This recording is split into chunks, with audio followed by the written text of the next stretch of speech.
Hello everyone, I welcome you all to 14th March edition of the Hindu in 25-minute series to your channel Simply Ignited UPSC and BPSC. So without wasting any time, let's move further. So this is March 14 edition and let's see the important news first. There's a news here, PM briefed on missile issue, review defense situation. Now the missile which was fired on Pakistan, जो missile Pakistan पे गलती से fire हो गया था और उसका situation को पीएम को बताया गया कि कैसे हो गया था, उस पर ब्रीफ किया गया उन्हें और उन्होंने ओवरऑल डिफेंस सिचुएशन पे रिव्यू किया। ठीक है, इसके बाद तो फर्स्ट पेज पे एक ये न्यूज़ है, India relocates embassy in Ukraine to Poland. Okay, Ukraine अभी वॉर टॉर्न है, इसीलिए हमने क्या किया, इंडिया ने क्या डिसीजन किया कि यूक्रेन में जो हमारी एम्बेसी है उसे पहले तत्काल रूप से पोलैंड में जो है रिलोकेट कर दिया जाए। इसके अलावा फर्स्ट पेज पर कोई खास न्यूज़ नहीं है। ठीक है, चलते हैं सेकंड पेज की ओर।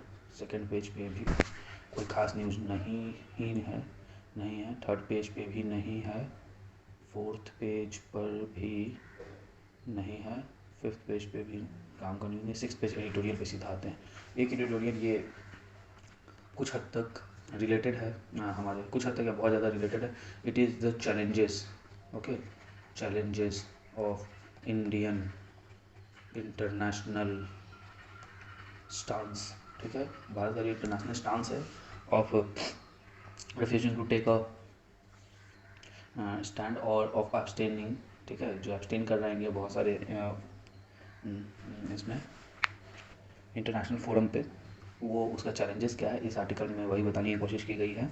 और दूसरा ये एक इम्पॉर्टेंट है, उसके जस्ट बगल वाली है, unguided missile Pakistan demand for a joint probe is unwarranted but India must get the truth. ये ठीक है, एक ये आर्टिकल है, इसे हमें पढ़ करके देखते हैं इसे क्या निकल सकता है। ठीक है, बाकी ये मेन आर्टिकल जो है ये इंपॉर्टेंट है, चैलेंजेस है इंडिया का यूक्रेन को स्टांस के, रशिया यूक्रेन से स्टांस को लेकर के, तो वो इंपॉर्टेंट हो जाएगा। फिर 7 पे तो असेंबली पोल से रिलेटेड है, नॉट 8 भी असेंबली पोल से रिलेटेड है, नॉट इंपॉर्टेंट। 9 पे न्यूज़ है, देख लें ज़रा सारा तो इसमें है, या एक यहाँ पे छोटा सा न्यूज़ है, budget session to resume from Monday. देखते हैं क्या है कैसे है। ठीक है, उसके बाद आगे बढ़े, ये 10 नंबर पेज पे Ukraine crisis delay AK-203 retail retrials. हमें पता है कि हमने रशिया से AK-203 खरीदा है, तो अब इस न्यूज़ को पढ़ के हम लोग देखेंगे क्या एग्जैक्टली क्यों डिले हो रहा है और चैलेंजेस क्या है। वॉर के चलते डिले हो रहा है इसका रिट्रायल्स में, और कोई बड़ा चैलेंज नहीं है, लेकिन फिर भी हम इसे देखेंगे। ठीक है, government drug store to sell nutraceuticals, ये इंपॉर्टेंट है क्योंकि न्यूट्रास्यूटिकल्स एक बहुत इंपॉर्टेंट कैटेगरी की ड्रग और उसे गवर्नमेंट ड्रग स्टोर अब सेल करेगी, मतलब कि इसमें गवर्नमेंट अपना इसको और चीपली अवेलेबल कराने की कोशिश करेगी। ठीक है, तो ये हम लोग देखेंगे क्या है कैसे है। उसका चिलीघाट एक area to be off limit for motor boat, ये इंपॉर्टेंट इन्वायरमेंट न्यूज़ है, तो इसे देखते हैं हम लोग क्या है, आगे देखें ज़रा। पेज नंबर 11 पे एक इंपॉर्टेंट ये phosphorus, Russia use phosphorus shell in Donbas attack. ये समझना होगा क्या है ये फास्फोरस सेल और इंटरनेशनल लॉज क्या है इससे रिलेटेड, ये देखना होगा। ओके, 2-3 प्लेस का नाम है, एक तो चाइना है पता ही है, रशिया है, यूक्रेन ये तो पता ही है मतलब, ईरान, सऊदी अरेबिया और ट्यूनीशिया, ये भी इन प्लेसेस को भी वर्ल्ड मैप पे मार्क कर लेना है कि ये सब कहाँ है और इसकी थोड़ी सी जोग्राफी समझनी होगी। और उसके बाद पेज नंबर 12 मनी वाइज है, पेज नंबर 13 हमारा स्पोर्ट्स न्यूज़ है, पेज नंबर डायरेक्ट हम लोग आते हैं 15 पे। ठीक है, the functioning of ISS after sanctions. कल तो न्यूज़ आ ही गया था कि ISS का फंक्शनिंग में प्रॉब्लम है, देखते हैं आज इस पर एक्सप्लेन किया गया है इसे अच्छे से, तो क्या एक्सप्लेनेशन है और कितने क्या रशिया का स्टांस सही है, क्या US का स्टांस और US और कनाडा का स्टांस सही है, और किसे हम लोग समझने की कोशिश करेंगे। और the generic variants causing severe कोविड-19 एक और एक्सप्लेनर है, जहाँ पे कोविड-19 का एक जेनेरिक वेरिएंट है जो कि और सीवियर कोविड-19 कॉज करता है। इसके बारे में हम लोग जानेंगे कि क्या है ये, एक ये जीनो MICC रिसर्च प्रोजेक्ट है क्या, है ना, और ये नया जीन का आइडेंटिफिकेशन का डेवलपमेंट इस डिजीज़ के ट्रीटमेंट का डेवलपमेंट में मदद करेगा। ओके, तो ये सब चीज़ जानने को मिलेगा इस आर्टिकल से। और लास्ट आर्टिकल है understanding citizen reluctance to pay tax. क्यों सिटीजन्स टैक्स पेमेंट नहीं करना चाहते, व्हाट इज़ द प्रॉब्लम, क्या उनके पास मनी नहीं है, क्या ट्रस्ट डेफिसिट है, सोशल कॉन्ट्रैक्ट की चैलेंजेस है, वो सब हम लोग देखेंगे ये आर्टिकल क्या कहता है। हम लोग कुछ अपना भी स्टैटिक नॉलेज लगाएंगे इसमें, कैसे किस तरह से चीज़ें होती है, उसी के साथ ये न्यूज़पेपर का एनालिसिस समाप्त हो जाएगा। ठीक है, तो बिना देर किए हुए चलते हैं सीधा इसके एनालिसिस पर। So we directly move on to our first news, हम सीधा अपने पहला न्यूज़ पे पहुँचते हैं, और इसमें यह है कि PM को ब्रीफ किया गया है मिसाइल इशू के बारे में। जो मिसाइल हमारी तरफ से गलती से पाकिस्तान के बॉर्डर के अंदर चला गया था उसके बारे में हमने बताया है, PM को बताया गया है, और वो मिसाइल कितना अंदर गया था, 125 kilometre into the Punjab province of Pakistan. Okay, तो उसके साथ ही CCS की मीटिंग में ये सब चीज़ बताया गया। अब CCS का फुल फॉर्म होता है कैबिनेट कमेटी ऑन सिक्योरिटी, ठीक है। उसके अलावा भी कैबिनेट कमेटीज़ हैं इंडिया में, तो आप हमें कमेंट करके बताएं कितने कैबिनेट कमेटीज़ हैं और उन कमेटीज़ के नाम क्या है, ठीक है। और इसके बाद PM को यूक्रेन वॉर से भी संबंधित जानकारी दी गई है। तो इस न्यूज़ में इतना ही है, देखते हैं और ये कैसे अनफोल्ड करता है भविष्य में, ठीक है। इंडिया ने रिलोकेट किया एम्बेसी को यूक्रेन में, जो हमारी एम्बेसी थी उसे पोलैंड में भेज दिया गया है, उसे रिलोकेट कर दिया गया। ऐसे भी कुछ समय से जो यूक्रेन जब से युद्ध से घिरा है, जब से यूक्रेन, तब से वहाँ पे डिप्लोमेटिक कार्य कम ही हो रहे थे। और उसके बाद भी कम इन द सेंस कि पूरा राज्य तो युद्ध से घिरा है, तो ऐसी कंडीशन में डिप्लोमेट्स को भी खतरा था और साथ ही हमारे सिविलियंस वहाँ फंसे हुए थे। तो हमने पहले सिविलियंस को वहाँ से इवैक्यूएट कर लिया है और उस इवैक्यूएशन को सही से करने के लिए प्रॉपर्ली वो सही से हो जाए, प्रॉपर्ली लोग भारत चले आए, उसके लिए पॉलिश बॉर्डर था यहाँ पे। Moved out Ukraine came after Russian attack on western Ukraine town of live, ठीक है। तो LVIV लिव पे अटैक किया था, तो वो नियर द पॉलिश बॉर्डर था। वहाँ पे जहाँ पे हमने एक अपना कैंप ऑफिस लगा रखा था for past few weeks to facilitate the movement of Indian students fleeing the country, ठीक है। तो अब हम लोग ने अब ये डिसाइड किया कि यूक्रेन में जो हमारी एम्बेसी थी उसे टेम्पोरली हम पोलैंड में शिफ्ट कर देंगे जब तक कंडीशन वहाँ प्रॉपर नहीं हो जाता, ठीक है। और ये वेरी ऑब्वियस है भी यहाँ लिखा भी, क्योंकि यूक्रेन रशिया के साथ वॉर पे और यूक्रेन इसी कारण अनस्टेबल है। अब हम लोग सीधा एडिटोरियल पेज पे चलते हैं। एडिटोरियल पेज की जो न्यूज़ थी, unguided missile, Pakistan demand for joint probe, Pakistan demand कर रहा है जॉइंट प्रोब के लिए, लेकिन इंडिया इसको कभी भी मानेगा नहीं। क्यों नहीं मानेगा? बहुत सिंपल, क्योंकि इससे पाकिस्तान को हमारे इनसाइट्स पता चल जाएगा, military functioning and how we keep our weapons, okay, our protocols, everything, protocols, etc. So this will help Pakistan to further its agenda of bleeding India via 1000 cuts, okay. तो ये भारत के लिए नुकसानदायक है, इसलिए हम लोग नहीं मानेंगे इस बात को, ऑब्वियस सी बात है ये। और लेकिन ऑथर्स कह रहे हैं कि इंडिया को फिर भी ट्रुथ पता लगाना चाहिए। और सही बात है ये कि चाहे जो भी हो, पाकिस्तान के साथ हम जो भी रिलेशन रखें, चाहे जो भी इसका रिजल्ट हो, जॉइंट प्रोब हो या ना हो, लेकिन इंडिया को ये चाहिए ज़रूर कि वो ट्रुथ पता लगाए, ठीक है। अच्छा, अब ऑथर बताते हैं कि ये जो एक्सीडेंटल फायरिंग हो गया है वो बहुत सीरियस और अनइंटेंडेड जो है एस्केलेशन ला सकता था इंडिया और पाकिस्तान के बीच का टेंशन में, क्योंकि दोनों जो है क्या है, न्यूक्लियर आर्म्ड कंट्री है। लेकिन ऐसा नहीं हुआ, this is a God bless, right. और इंडिया ने बताया कि रूटीन मेंटेनेंस के समय टेक्निकल मैलफंक्शन के कारण ये जो है मिसफायर हो गया है और इसके लिए high level court of inquiry बैठा दी गई है। हमारे हाई कमिश्नर को पाकिस्तान ने बुला करके 2 बार अपना कंसर्न जाहिर किया है और कहा है कि बहुत सारा लूप होल्स ये दिखाता है, टेक्निकल लैब्स दिखाता है इंडिया के बिहाफ पे कि हम लोग ढंग से जो है स्ट्रेटेजिक वेपन को हैंडल नहीं कर पाते हैं, ठीक है। इस्लामाबाद ने ये भी कहा है कि जॉइंट प्रूफ चाहिए, ठीक है। तो ये बात तो अंडरस्टैंडेबल है कि पाकिस्तान हमेशा ही भारत के लूप होल्स को दिखाएगा। तो पाकिस्तान क्या कर रहा है, भारत के इंडिया लूप होल्स को क्या कर रहा है, मैग्नीफाइड वे में वर्ल्ड को दिखाना चाह रहा है, ठीक है। वर्ल्ड को दिखाना चाह रहा है, ओके फाइन। तो इसके बाद देखते हैं आगे, लेकिन ठीक है। और वो it has also sought involvement of international community to promote strategic stability in the region. अब ये सब बात ज़्यादा हो गया कि स्टेबिलिटी और ये सब, ठीक है। मिसाइल फायर हो गया, वो नहीं होना चाहिए था, पर इसका ये मतलब नहीं है कि दोनों कंट्री न्यूक्लियर वॉर पे ही चला जाएगा। हर छोटी बात के लिए न्यूक्लियर की बात करना बेवकूफ़ी मानी जाती है। और जिसके पास बल होता है वो प्रदर्शन नहीं करता, और जो प्रदर्शन ज़्यादा करता है मोस्ट प्रोबेबली उसके पास बल होता नहीं। इंडिया एक बहुत रिस्पॉन्सिबल पावर है, तो इसीलिए हम लोग हर छोटी बात पे जो है न्यूक्लियर की धमकियाँ नहीं देते फिरते हैं, ठीक है। यूएस है सस्पेंडेड अगेन, यूएस और हमें पता है कि यूएस और इंडिया क्लोज आ रहा है, तो ये एक्सपेक्टेड था कि यूएस सस्पेंड कर देगा fixation with conflict between two neighbour. तो ये हम दोनों के बीच की बात है, इंडिया और पाकिस्तान के बीच की बात है, इसीलिए यूएस बोला कि हम इसमें नहीं पढ़ना चाहते हैं। और सही भी है, इंडिया का स्टांस रहा है ये बहुत पुराना कि पाकिस्तान से जो भी मैटर हमारा बायलैटरल मैटर है, हमारा बायलैटरल प्रॉब्लम है, बायलैटरल चैलेंज है, तो आप इसमें या कोई भी ग्लोबल पावर की इसमें ज़रूरत नहीं है हमें। इंडिया ग्लोबली में जो being responsible nuclear power has been built over decades of restraint words and thoughtful action. Obviously हम एक बहुत ही, जैसा कि मैंने कहा, बहुत रिस्पॉन्सिबल न्यूक्लियर पावर, और ऐसा नहीं है कि हमें 2 दिन में ये टैग मिल गया या 2 दिन में हमने ये उपलब्धि हासिल कर ली। बहुत सालों की मेहनत के बाद में लोग मानने लगे हैं कि India is a very responsible nuclear power. ये इंसिडेंट हमारे रेप्यूटेशन को हल्का सा धक्का तो लगाता ही है, और अब जो है हमें मेजर्स लेना होगा कि कॉन्फिडेंस रिस्टोर करें इंटरनेशनल कम्युनिटी में, ठीक है। और ज़रूरी भी है, क्योंकि देखो जो मिसाइल के बारे में बात हो रही है कि ब्रह्मोस थी, इंडिया का कोई ऑफिशियल स्टैंड नहीं है इस पर कि कौन सी मिसाइल्स थी, ठीक है।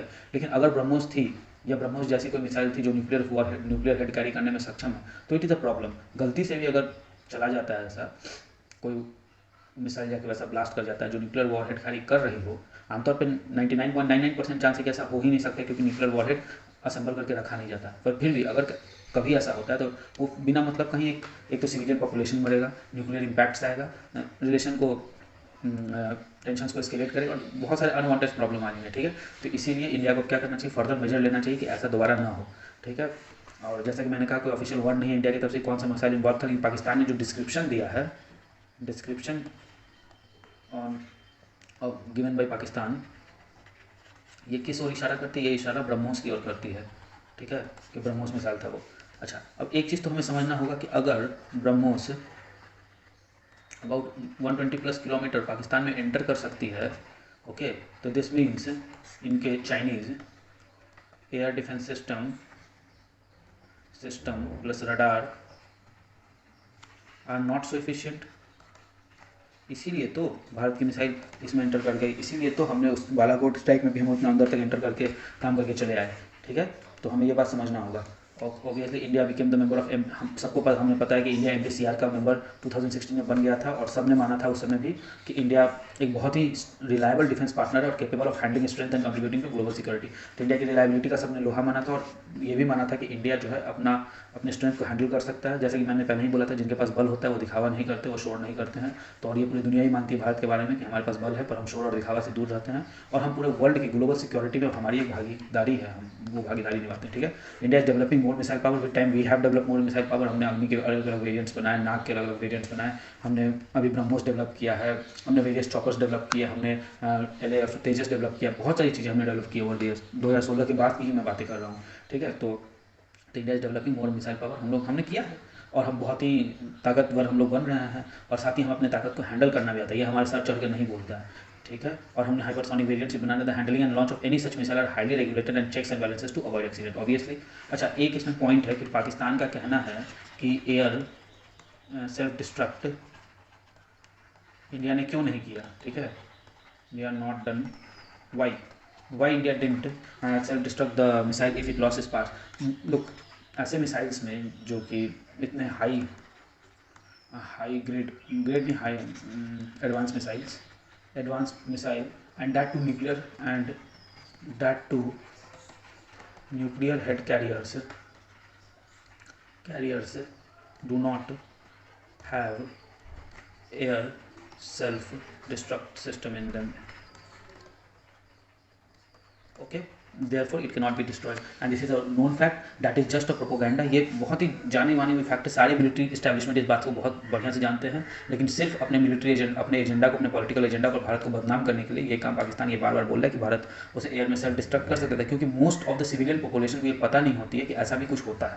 ठीक है, तो इस कारण जो है ये हमें डिफेम करने की एक सोची समझी कोशिश है, जो कि ऑब्वियसली नाकाम रहेगी, क्योंकि इंडियन पॉपुलेशन इनोसेंट जरूर है पर बेवकूफ़ नहीं है। इंडियन पॉपुलेशन पढ़ने में विश्वास रखती है। ठीक है, वो पढ़ के समझ जाएगी, और हमारी मीडिया भी बहुत बेहतर काम करती है इस मामले में, तो वो लोगों तक ये बात पहुंचा देती है। ठीक है, एक्सीडेंट यहाँ तो हो गया, और ये भी बोला हाईली रेगुलेटेड होता है, checks and balances to avoid accident. ठीक है, लॉन्च और हैंडलिंग ऐसे मिसाइल्स बहुत ज़्यादा रेगुलेटेड होता है, बहुत ज़्यादा चेक्स और बैलेंसेस रहती है कि ऐसे एक्सीडेंट ना हो। फिर भी एक्सीडेंट हो सकता है, कभी कभी हो जाता है, यहाँ हो गया।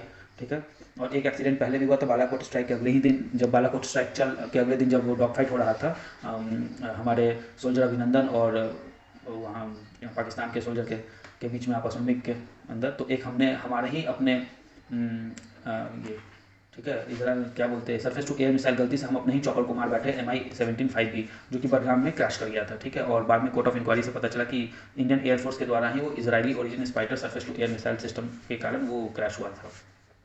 ठीक है, India must leave no doubt in any of its capacity to handle nuclear and other military asset that objective.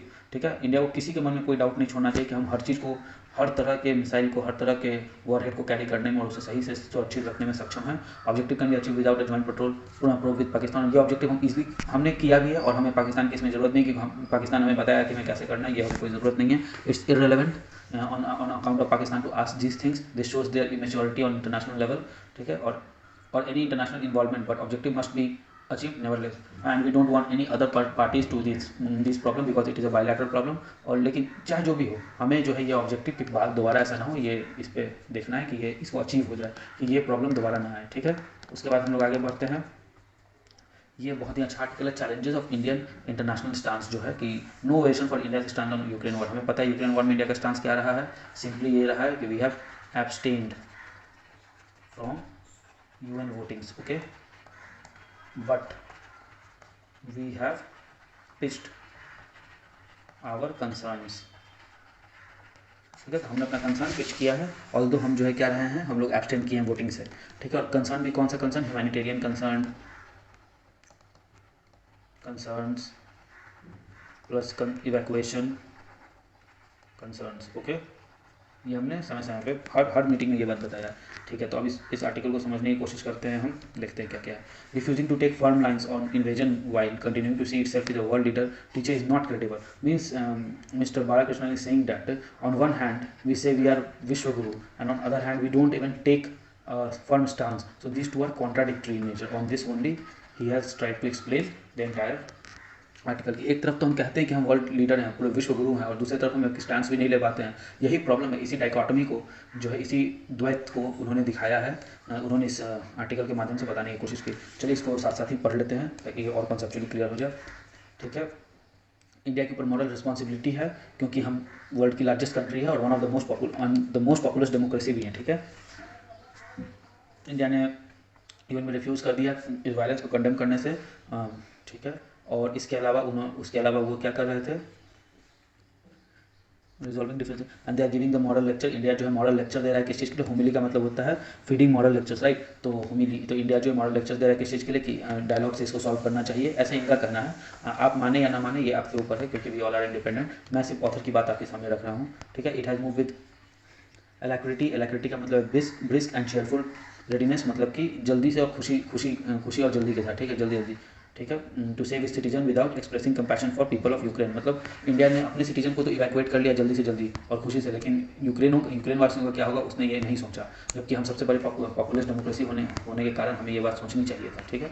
इसके अलावा on Ukraine show to rebound in India's interaction with rest of the world, इनका कहना है कि ये जो हमने stance लिया है एब्सटेन होने का, ये इंडिया के साथ जब ऐसा प्रॉब्लम होगा कि इंडिया के ऊपर कोई अटैक हो जाए या इंडिया किसी इंटरेस्ट को जब प्रॉब्लम होगा, तो तब हमें ये प्रॉब्लम आएगी और वर्ल्ड जो है शायद हमारा साथ न दे, ये इनका कहना है, ठीक है। Now no commitments to principal.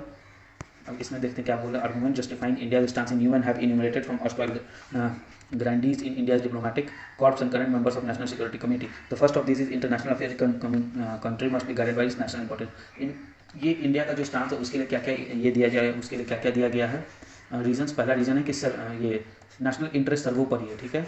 In international relation the only principle is principle of national interest, ऐसा कहा जाता है, ठीक है। अब इसके अगेंस्ट में या इसके काट में ऑथर क्या कहते हैं जरा इसे देखें, ठीक है।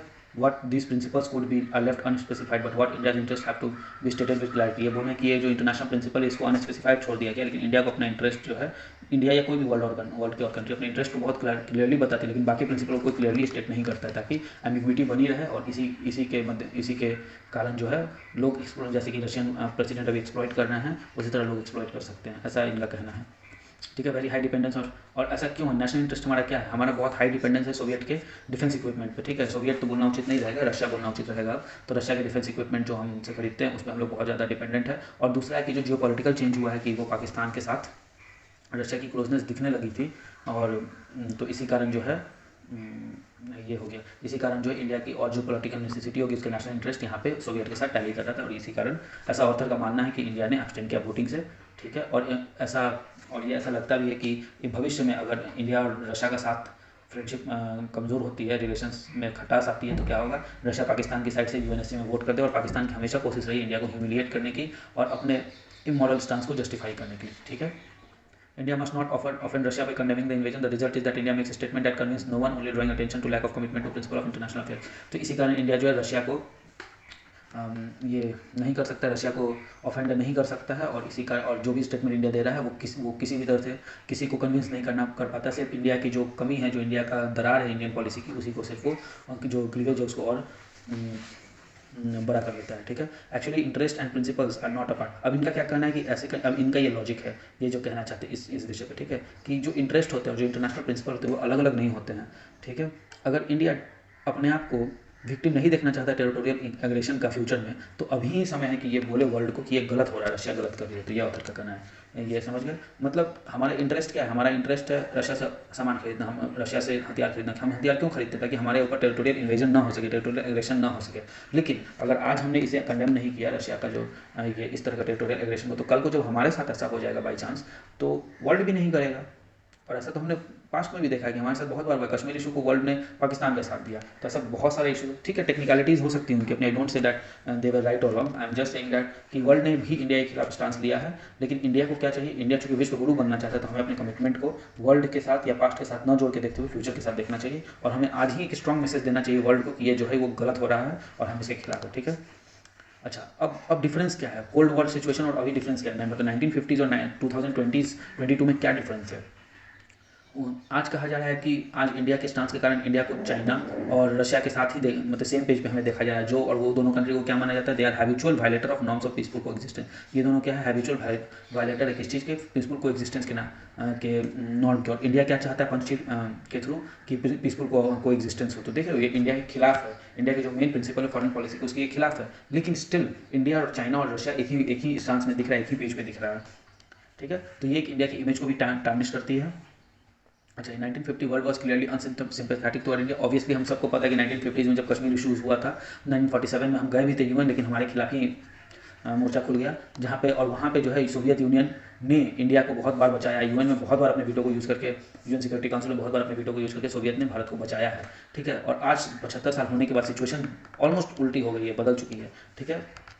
अब public opinion in west does not favour unconditional support to Pakistan vis vis India, while Russia encourages Pakistan. मतलब क्या हो गया है? रशिया और पाकिस्तान की जो एक्सिस है वो या एक्सिस बोलना उचित नहीं होगा इस समय। रशिया और पाकिस्तान की जो क्लोजनेस है वो ज़्यादा बढ़ी है कोल्ड वॉर एरा के बाद। और इंडिया और वेस्ट, इंडिया की वेस्ट की अंडरस्टैंडिंग टुवर्ड्स इंडिया भी बढ़ी है, ठीक है। तो और यहाँ पे आगे देख लेते हैं। Moreover we know by now that some limited support at UN matters relative, ठीक है। तो अब हमें भी ये बात पता है कि कुछ लिमिटेड सपोर्ट यूएन में है भी, तो बहुत उसका कोई मतलब ही नहीं रह गया है, ठीक है। And India does not intend to expand its territory. और इंडिया आज के डेट में क्या हम एक्सपेंशन करना चाहते हैं? हम कब्जा करना चाहते हैं? बिल्कुल नहीं, हम किसी पे कब्जा नहीं करना चाहते। हमने पहले ही बोल दिया इंडिपेंडेंस के समय से कि हम कभी भी एग्रेशन को प्रमोट नहीं करते हैं और हम ना करेंगे, ठीक है। And it need not rely on any particular country that is permanent member of security council, ठीक है। तो इसी का जब हमें कुछ टेरिटोरियल एक्सपेंशन करना ही नहीं, तो हम क्यों किसी पे डिपेंडेंट रहे सिक्योरिटी काउंसिल या किसी मेंबर पे कि ये हमें बचाएगा अगर कुछ प्रॉब्लम होगा तो, ठीक है। The defence supply argument. अब भारत कहता है कि हम डिफेंस सप्लाई खरीदते हैं रशिया से बहुत ज़्यादा। तो ऑथर का कहना है कि ठीक है हम खरीदते हैं, इसमें कोई दो राय नहीं है कि हम खरीदते हैं। फिर भी क्या उसे रिप्लेस नहीं किया जा सकता है? ऑब्वियसली हम कर सकते हैं उसे रिप्लेस, क्योंकि इंटरनेशनल मार्केट से हम और भी तो सामान खरीदते हैं। जैसे यूके से हम शिप्स खरीदते हैं, स्वीडन से गन खरीदते हैं, हाउइजर खरीदते हैं हम लोग स्वीडन से, ठीक है। और एयरक्राफ्ट हम लोग फ्रांस से खरीदते हैं, अभी राफेल खरीद के लाए हैं। तो क्या कोई मतलब है इस बात का कि हम लोग सिर्फ रशिया से खरीदते हैं? रशिया नहीं तो कोई और प्लेयर देगा, क्योंकि हम लोग तो मार्केट है, हमें पैसा देना है और उन्हें सामान देना है, तो सामान हम किसी से भी दे सकते हैं। तो ये कहना है, ठीक है। For India to base its public stance on Russian invasion of Ukraine as assured supply of armaments is to really drag our self down to the bottom of the pit in terms of ethics. तो ये बोलना चाह रहे हैं कि अब इस कारण कि रशिया हमें हथियार का सप्लाई करता जाएगा, ठीक है, फ्री में नहीं कर रहा है, पैसा लेके कर रहा है, ठीक है ना। तो हथियार का सप्लाई करता जाएगा, इस आधार पर रशियन इन्वेजन ऑफ यूक्रेन को जो है जस्टिफाई करना नैतिकता के सबसे निचले स्तर को दिखाता है, ठीक है। भारत के बिहार पे नैतिकता के सबसे निचले स्तर को दिखाता है। और as a east west conflict, अब एक ये भी कहा जा रहा है, एक आर्गूमेंट ये भी दिया जा रहा है कि ये कॉन्फ्लिक्ट इंडिया का है ही नहीं, तो इंडिया को उसमें पढ़ने की कोई ज़रूरत नहीं है। रशिया का इन्वेजन यूक्रेन को सिर्फ एक Ukraine is just a flash point. Ukraine एक सिर्फ जगह है, फ्लैश पॉइंट है जिसमें ये हो रहा है, पर एक्चुअली ये युद्ध किसके बीच में हो रहा है? रशिया और वेस्ट के बीच में हो रहा है, ठीक है। और इसीलिए need to defence equipment at least, ठीक है। इसीलिए ये पोजीशन लेना कि इसीलिए इंडिया का वहाँ पे कुछ बोलना या इंडिया का वहाँ पे कुछ भी करना इररिलेवेंट है, क्योंकि इंडिया की लड़ाई नहीं और फालतू लड़ाई लेने का कोई फ़ायदा नहीं होता है, ठीक है। अच्छा, ये कह रहे हैं ऑथर, एक बात और कह रहे हैं कि पिछला डिफेंस इक्विपमेंट का प्रोक्योरमेंट फिर भी कौटिल्य नीति के कुछ पार्ट्स के थ्रू जस्टिफाई किया जा सकता है, लेकिन ये कहना कि ये दूसरे की लड़ाई और हम इसमें नहीं पड़ रहे, ये एक ऑस्ट्रिच स्ट्रैंड है, ठीक है। कि दूसरे के घर में आग लगा तो हम क्यों परेशान हो? अरे उसके घर में आग लगा तो तुम्हारे घर में भी आग लग सकता है, ठीक है। If your neighbour's house has catch fire then there is high probability that your house will also catch fire, ठीक है. To avert one eyes from unprovoked aggression towards the independent country by 110 times stronger would be to reveal total lack of moral fiber. तो ये morality की ज़्यादातर बात की है कि आप अगर आपके अंदर मॉरल फाइबर की कमी, अगर आपके अंदर मोरालिटी की कमी, तभी आप जो है एक 10 गुना बड़े राज्य का छोटे राज्य पे हमला करके उसे यूसर्प करने की कोशिश करने को आप मॉरली जस्टिफाई करेंगे, यह कहकर कि इसमें हमारा कोई लेना देना नहीं है, ठीक है. साथ ही ये बोलते हैं कि आज के हम हमेशा से वसुधैव कुटुंबकम को मानते रहते हैं, मतलब पूरा विश्व ही एक परिवार है. तो ऐसा कभी आपने सुना है कि एक परिवार के अंदर एक आदमी एक मेंबर जो कि बहुत स्ट्रॉन्ग है, तगड़ा है, पूरा बॉडी बिल्डर है, वो एक कम मतलब कि दुबले पतले दूसरे मेंबर को परेशान करता है? ऐसा तो नहीं होता. अगर ऐसा होता है तो परिवार के दूसरे मेंबर उसका विरोध करते हैं, ठीक है. वही लिखा, family lies do not usually tolerate bullying of weak by those stronger among them, ठीक है. और जवाहरलाल नेहरू की पॉलिसी क्या थी? जवाहरलाल नेहरू की पॉलिसी थी पंचशील की पॉलिसी, जिससे आज हम आगे बढ़ करके नरेंद्र मोदी की जो पॉलिसीज़ हैं, विश्व गुरु की पॉलिसी, उसके तरफ चले आए हैं, ठीक है. और विश्व एक गुरु क्या होता है? गुरु हमेशा, गुरु को लोग सच्चाई का प्रतीक मानता है, ठीक है. गुरु से लोग क्या उम्मीद करता है? गुरु से उम्मीद करता है कि चाहे कोई भी सिचुएशन हो, गुरु एक सही आकलन करके देगा चीज़ों का. गुरु जो है हमेशा सच बताएगा, और जो सही है, जो सटीक है, जो उस समय के अनुसार सबसे प्रॉपर है, वो बताएगा, ठीक है. लेकिन अभी क्या हो रहा है? इंडिया को एक तरफ तो विश्व गुरु कहता है, और दूसरी तरफ इंडिया क्या कहता है कि हमें इससे कोई मतलब नहीं है, हमारा कोई स्टांस नहीं है इस पर. तो क्या ऐसा नहीं लग रहा है कि हम अपने ही चूज़ किए हुए इमेज को, जो हम अपने आप को विश्व गुरु कहते हैं, हम उसी का मजाक उड़ा रहे हैं? क्योंकि गुरु तो ऐसा करता नहीं है. गुरु की इज्जत ही देखो यहाँ लिखा हुआ अभी, teacher is granted respect for speaking truth to power, ठीक है. टीचर की इज्जत ही इसीलिए है क्योंकि उस सत्य को जो है, सत्य के विजय का पताका उठाते हैं, ठीक है, और सत्य के विजय को इंश्योर करते हैं. अब आगे पढ़ते, the invasion of Ukraine rather than Hitler invasion of Poland in 1939 is once in a century event, ठीक है. ये once in a century event, और यही समय था भारत फॉरेन पॉलिसी को स्टैब्लिश करने का पूरी वर्ल्ड में, कि हम एक्चुअली में चाहते और हम कैसे विश्व गुरु है. इंडिया इसे मिस कर रहा है, इस सिग्निफिकेंस ऑफ द वर्ल्ड, ठीक है. Miss its significance for the world. India इसे मिस कर चुका है, मिस कर गया, ठीक है. It must take a long view of how it wants to engage with it. अब समय है कि इंडिया को अपना एक व्यू बनाना चाहिए, एक लॉन्ग व्यू होना चाहिए, कैसे इसके साथ इंगेज करना चाहता है India. It's action so far leave it's in company of Russia and China, ठीक है. और अभी तक जो इनके एक्शन है, एब्सटेन होने का एक्शन है हमारा, वो क्या कर रहा है? हमें कंपनी ऑफ रशिया और चाइना के बीच में रख रहा है. मतलब हमें भी रशिया और चाइना जैसा देखा जा रहा है, और वो दोनों तो डेमोक्रेसी नहीं है, सब जानता है, पर हम लोग तो डेमोक्रेसी हैं, तो हमें तो अपने डेमोक्रेटिक वैल्यूज़ को रखना चाहिए, ठीक है. They are saying that, okay, now the final word, let's come here. The India is a democracy.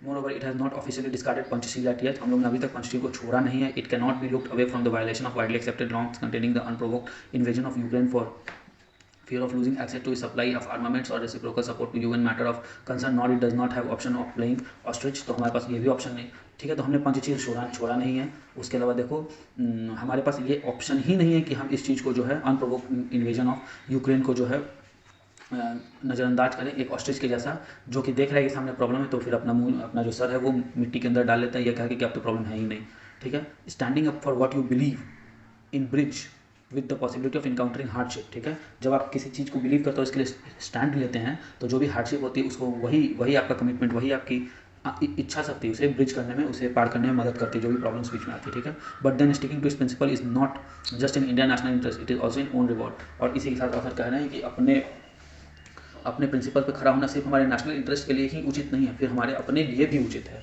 मतलब इंडिया एक विश्व गुरु तभी बन सकता है जब ये अपने बात को पूरी ईमानदारी से, पूरे सही से रखे, और साथ साथ ये इंडिया का विश्व गुरु बनने के लिए, और साथ साथ ये सच्चाई को और इथिक्स को भी मेंटेन करे. ये इस पूरे पैराग्राफ का कहना है. ये पूरे आर्टिकल का आर्टिकल बहुत अच्छे से लिखा गया है. आर्टिकल सारे पॉइंट्स को लॉजिकली डील करता है, ठीक है. अब देखना है कि इसके अपोजिट में कब आर्टिकल आता है. पर ऐसे मैं जहाँ तक मानता हूँ, इंटरनेशनल रिलेशन में जो मेरा मानना है, it may be different from yours and I absolutely acknowledge it. मेरा मानना यह है कि इंटरनेशनल रिलेशन में ये वर्ल्ड ऐसा है जहाँ पे डॉग को खाता है, इसीलिए इंडिया को अपने नेशनल इंटरेस्ट को देखना चाहिए इथिक्स के ऊपर. क्योंकि इथिक्स, अगर हम वेजिटेरियन हैं तो इसका ये कहीं से मतलब नहीं कि शेर हमें नहीं खाएगा, ठीक है. ये एकदम सिंपल सी चीज़ जो मैं अभी सोच रहा हूँ, इस मोमेंट पर सोच रहा हूँ, ठीक है. मे भी कल पर्सपेक्टिव बदलेंगे तो मेरे थॉट्स भी बदलेंगे. ऐसा नहीं है कि ये कोई हार्ड एंड फास्ट रूल है. थॉट्स हमेशा पर्सपेक्टिव्स के हिसाब से होते हैं, ठीक है. और साथ ही मैं कहना चाहूँगा कि हमारे चैनल सिंपली इग्नाइटेड यूपीएससी और बीपीएससी को आप शेयर करें, सब्सक्राइब करें, इस वीडियो को एक थम्स अप दें.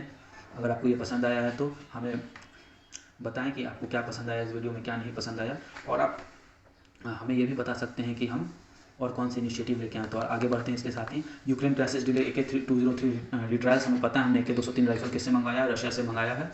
और इसके बट रशिया यूक्रेन वॉर के चलते ये AK-203 रिट्रायल्स नहीं हो पा रहे हैं, और उसके चलते मास प्रोडक्शन नहीं हो पा रहा है, ठीक है. तो ये पूरा न्यूज़ है. You can give it a read, but news में यही है. Government drug store to sell nutraceuticals like Horlicks, I think LICK, something like this, Complan, okay, protein drinks like whey protein. I'm not telling about this company, I'm telling about these things, okay, and your Protein X. These things are called nutraceuticals. Till now, the प्रधानमंत्री भारतीय जन औषधि परियोजना के तहत इनको भी अब include किया जाएगा। अभी सब तो सिर्फ हम लोग एक्सेस देखो पहले सो लेते aimed at providing accessible standardize and affordable generic medicine. The Pradhan Mantri Jan औषधि परियोजना केंद्र which currently offers a product basket of 1451 drugs and 240 surgical instruments have added nutraceutical product to it including protein powder and bar malt based food supplies like Horlicks and immunity bar for its customer। ठीक है, और ये cheaper rates होते हैं आपको पता ही, क्योंकि generic होते हैं, कहीं पे लिखा भी होगा इसमें, मैंने पढ़ा तो था।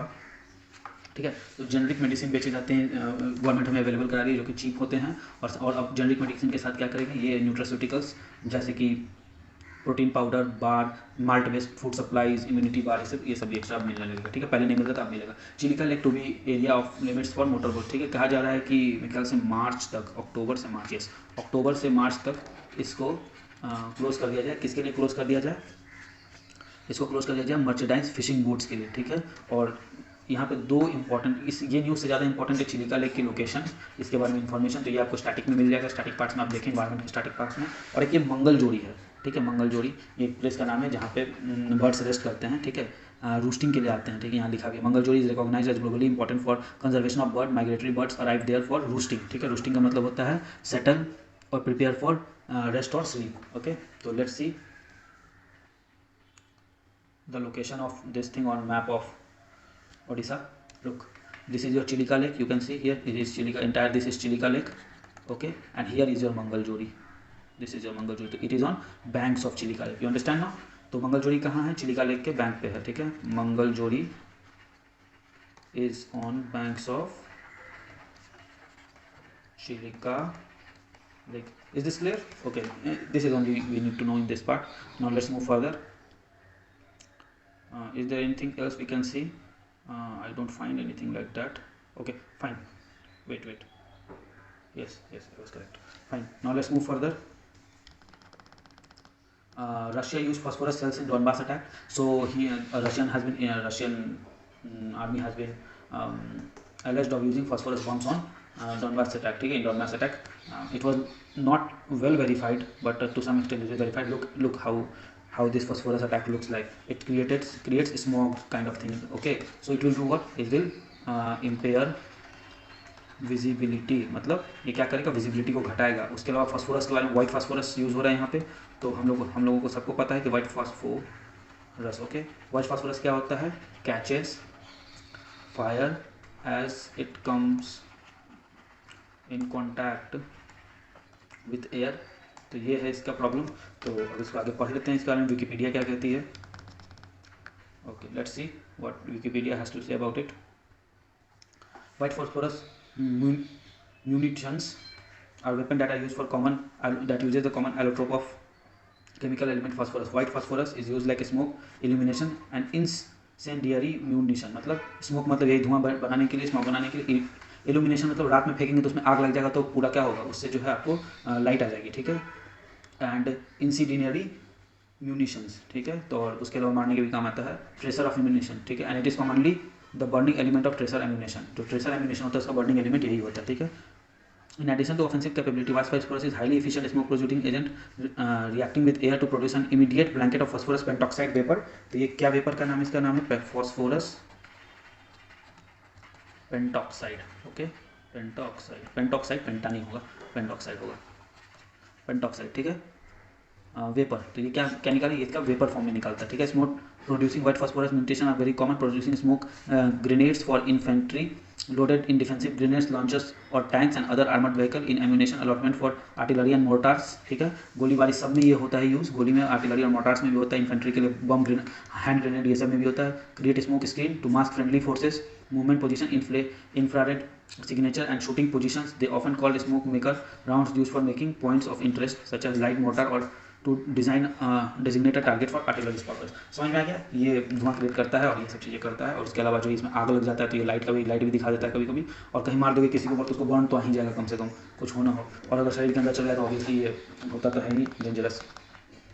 The functioning of ISS and after sanction, ठीक है, रशिया बोल रहा है कि ये सब प्रॉब्लम है इसको, कि आप हमको सैंक्शन लगा दिए मेरे ऊपर, तो उसके चलते क्या प्रॉब्लम आ रहा है कि हम एस्ट्रोनॉट्स को फेरी नहीं, रशिया को पहले देख लेते क्या कहता है। रशिया के पास दो रिस्पॉन्सिबिलिटी, एक तो कोर्स करेक्शन करने का और दूसरा फेरी का एस्ट्रोनॉट्स को ऊपर भेजने का वहाँ तक ISS तक, ठीक है। रशिया जो है मिशन, अगर रशिया इस मिशन से हट जाता है तो स्पेसएक्स और बोइंग दोनों ये काम को कर सकता है, वापस भेजने का काम तो कर ही सकता है कम से कम, ठीक है। ऑल्दो US ने रशिया पे बहुत सारा सैंक्शन लगाया है, लेकिन अभी भी ये जो ISS का कार्यक्रम ऊपर जाने वाला है उस पर कोई सैंक्शन नहीं लगा है, ठीक है। तो ये 3 पॉइंट है, ये जिस्ट इस आर्टिकल का। इसके अलावा जो 2-3 इंपॉर्टेंट पॉइंट मैं सिर्फ आपको बता सकता हूँ। रशिया का रोल तो मैंने बता दिया मेंटेन करना है में क्या क्या, एक तो है उसका कि कोर्स करेक्शन होगा, और दूसरा है कि वो वहाँ ऊपर फेरी करता है एस्ट्रोनॉट को। ये ISS का ऑर्बिट को करेक्ट क्यों करना पड़ता है? देख, वेट इतना, ये अर्थ है, ये ISS है, ठीक है। इसका वेट के चलते अंदर की तरफ सेंट्रीपेटल फोर्स लग रहा है, ये सेंट्रीपेटल फोर्स उसको अंदर की तरफ खींचता है, तो जो ऐसे घूमता है ये कोई भी चीज़ तो फिर नीचे आएगा ना, धीरे धीरे करके ऐसे चला जाएगा, तो किसी ऑर्बिट में आता है, वापस हम लोग इसको यहाँ से कोर्स करेक्ट करके ऊपर भेज देते हैं, बस यही काम यहाँ पे है, ठीक है। और दूसरा है एक बार इसको 1 महीना में एक बार ये करना पड़ता है, और दूसरा चीज़ है क्या कि मान लो कोई स्पेस डेब्रिस है, वो ऐसे करके घूमते हुए है, ठीक है, और इसमें टकराने वाला, तो हम इसको थोड़ा सा टेढ़ा कर देंगे तो ऐसे करके निकल जाएगा, तो ये चीज़ होता है, तो स्पेस डेब्रिस से भी बचा लेना है। व्हाट, आगे देख लें इसको, हाँ, what is extent and effort of expense involve, बहुत ज़्यादा एक्सपेंसिव होता है, 7 से 8 टन फ्यूल साल भर में खर्चा होता है, जिसमें से हर मतलब एक बार में समझ लो कि 1 टन लगभग खर्चा हो ही जाता है, कॉस्ट लार्जर कनेक्शन। और अगर मान लो कि हम बाद में इसको नीचे उतारे, मतलब कि 2-3 महीना स्किप कर दिए, तो क्या होगा, ज़्यादा फ्यूल और हमको लग जाएगा, ठीक है। सब्सटीट्यूट हमने बता ही दिया, एक बोइंग और एक स्पेसएक्स है। रशिया अगर बैक कर जाएगा तो ISS को, आज तक तो नहीं ऑपरेशन को हुआ है, रशिया बैक करेगा तो फिर देखना पड़ेगा क्या कर सकते हैं। और रशिया का कहना है कि वो नहीं गिरेगा रशिया में, अगर गिरता भी है तो बहुत हद तक सही है, लेकिन एग्जैक्टली कह पाना बहुत मुश्किल है कहाँ गिरेगा, ठीक है। ISS का ऑर्बिट जो है रशिया के ऊपर फ्लाई नहीं करता है। Places that close to equator run greater risk of falling into their domain, ठीक है। उसके अलावा अबाउट 50 डिग्री पे इसका ऑर्बिट रखा गया है, most probably the ISS will fall in that level. और लेकिन उसके बाद होगा क्या, मान लो ISS गिरना शुरू किया, ठीक है, तो हम इसको डिसइंटीग्रेट कर दिया जाएगा, रिमोट कंट्रोल तो है, तो कुछ यहाँ गिरेगा, कुछ यहाँ छोटा छोटा पार्ट रहेगा एटमॉस्फेयर के अंदर आके जल जाएगा, यहाँ तक पहुँचेगा भी, अब बहुत कम चीज़ पहुँचेगा, ठीक है। तो ये सब पॉसिबिलिटी है। कुछ रशिया का टैक्टिकल मूव है कि डराने के लिए वर्ल्ड, और कुछ जो है सही भी है कि रशिया पे तो गिरेगा नहीं, बहुत कम चांस है रशिया पे गिरने का, in both cases are true, ठीक है। इसका आखिरी न्यूज़ की तरफ हम बढ़ते हैं जल्दी से। Generic variant, second last news है, generic variant causing severe COVID-19। ये जीनो MICC रिसर्च प्रोजेक्ट है, इसको इसके बारे में सिर्फ सजेस्ट काफ़ी होगा, ठीक है। Research study that bring together clinical and scientist from around the world to find genetic factor that leads to critical illness, ठीक है। जेनेटिक फैक्टर क्या है जो क्रिटिकल किसी XYZ इलनेस को का कारण है, उसके लिए सारे साइंटिस्ट पूरे वर्ल्ड से एक जगह आ सकते हैं। जैसे कोविड के लिए जेनेटिकल प्रॉब्लम क्या क्या है, वो किस जेनेटिक्स के किस पार्ट के चलते हैं, किस इक्वेशंस को बोलना उचित नहीं होगा, किस कॉम्बिनेशन के चलते ऐसा हो रहा है, वो बताते हैं, वो ये सब रिसर्च करते हैं, ठीक है। To understand the genetic cause of severe COVID-19, the DNA of some इतना critical patients we compared with इतना people who had not suffered from COVID-19 and that further इतना people who had only experience symptom. तो इन लोगों का comparison किया गया और स्टडी को पता चला कि 16 gene in ICU patient compare to DNA of other group, ठीक है। डिफरेंस 16 अलग अलग जीन, 16 जीन का डिफरेंस पाया गया, जो कि बहुत ज़्यादा इन्फेक्टेड हो गए थे, जिनको ICU में भर्ती करना पड़ गया था। The new variants included some that has role in blood clotting, immune response and intensity of inflammation, ठीक है। ब्लड क्लॉटिंग, खून रोकने में, खून का थक्का बना करके खून का बाहर निकलने से रोकने में, immune response and intensity of inflammation, inflammation का मतलब होता है फूलना, हमेशा याद रखें, ठीक है। तो इंटेंसिटी कोई भी चीज़ का फूलना, जैसे लिवर इन्फ्लेमेशन का मतलब होता है लिवर फूल गया। Understanding citizen reluctance to pay tax, obviously social contract failure, ठीक है, will lead to what, will lead to reluctance of to pay tax. और यहाँ भी वही फाइंड भी हुआ है, अगर सिटीजन्स को पता है कि उनका पैसा कहाँ लग रहा है तो वो आराम से पैसा दे देते हैं। होता क्या है कि मिसकंसेप्शन रहता है कि उनका पैसा सही जगह नहीं लग रहा है, इसीलिए वो जो है पैसा देने से कतराते हैं। और ये सीख भारत के लिए भी इंपॉर्टेंट है, क्योंकि यहाँ बहुत ज़्यादा, यहाँ तो एक वर्ड, बहुत स्ट्रॉन्ग वर्ड यूज हुआ है, टैक्स इवेजन, ठीक है, कि कर चोरी, कर चोरी, ठीक है। लेकिन इतना स्ट्रॉन्ग वर्ड यूज़ करना उचित नहीं है, कर चोरी से अच्छा, हाँ, कर चोरी, कर प्लानिंग दोनों लिखना चाहिए था, tax evasion and tax planning दोनों लिखना चाहिए था। और ऐसा होता है क्यों, क्योंकि सिटीजन ये फील नहीं करते हैं कि उनको सफिशिएंट बेनिफिट मिल रहा है गवर्नमेंट का प्रोग्राम से, ठीक है। तो इसी के साथ ये एनालिसिस समाप्त होता है। मुझे उम्मीद है कि आपको ये एनालिसिस बहुत पसंद आई होगी, और अगर आपको कोई सजेशन देना है तो आप कृपया कर कमेंट करें। हम सारे कमेंट्स को पढ़ेंगे, पढ़ते भी हैं और देखते हैं कि हम और क्या इम्प्लीमेंटेशन कर सकते हैं जिससे कि हमारी ये इनिशिएटिव और अच्छी हो और यूज़फुल हो जाए। तो धन्यवाद, thank you all. Please share, subscribe and like our video and channel, and prepare well for your exams.